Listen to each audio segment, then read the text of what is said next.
Every company makes the same design, yeah, with dark brown wooden housings. They call that in Germany Gelsenkirchener Baroque. It's always a compliment when some products you have designed become a nickname, like the Snow White coffee. Nobody knows exactly where it's coming from. It comes from the competition or it comes from the inside. But the first thing was not only the cover, that was only the base, the main base in metal. I was influenced by my grandfather, who was a carpenter, and he was a specialist for surfaces. And I learned that from him, but I had in mind to study architecture. And after that, I finished my studies. That was a time where in Germany there was nothing. So the things come back from the United States, for example, with architecture, things from Mies van der Rohe, from Gropius, from Marcel Breuer. All these things come, and it was for us just to look in a new, bright world.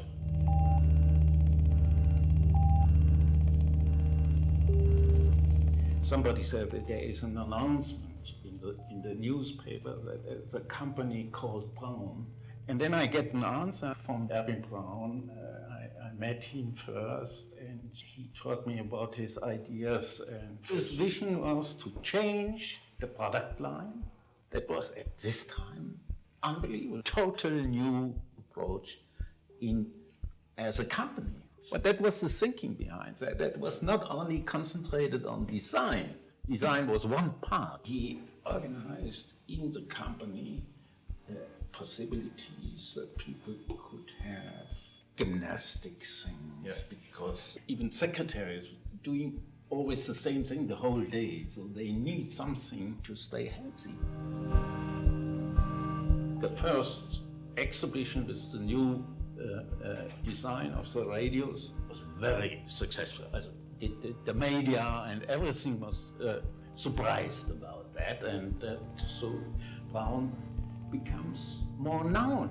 So nobody had this idea that by the help of design you also could be very successful.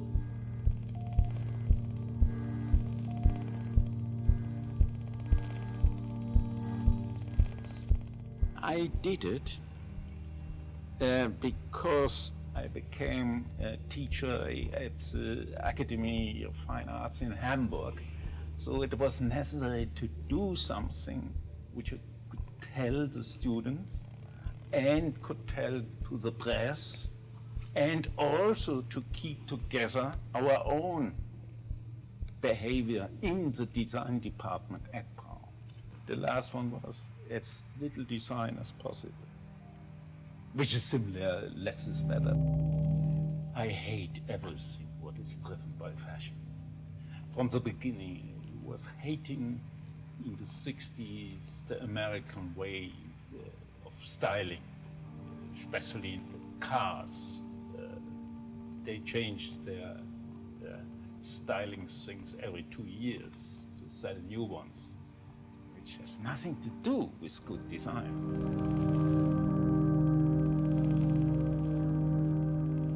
So end of the 60s, the whole program was looking like that. In the beginning, with the first writing machines, it was also monochrome. Why should it not be in a color? That is, it's a difference between a kitchen machine which stays permanently in the kitchen and has to be in the background, like that was Erwin Braun. He formulated that our product should look like an English butler, be there when you need them, but in the background when you don't need them. So it depends on the product to make a color or not.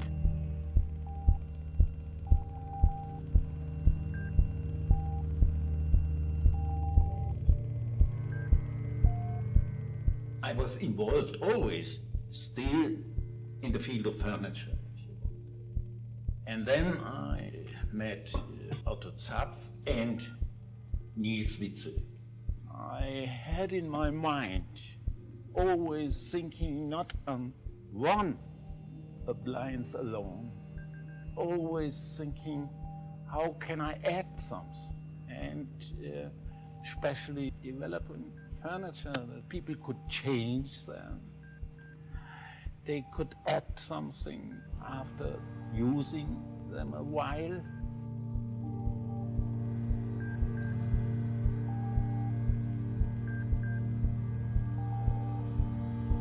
Somebody was written, I'm the designer's designer. And I take that as a compliment.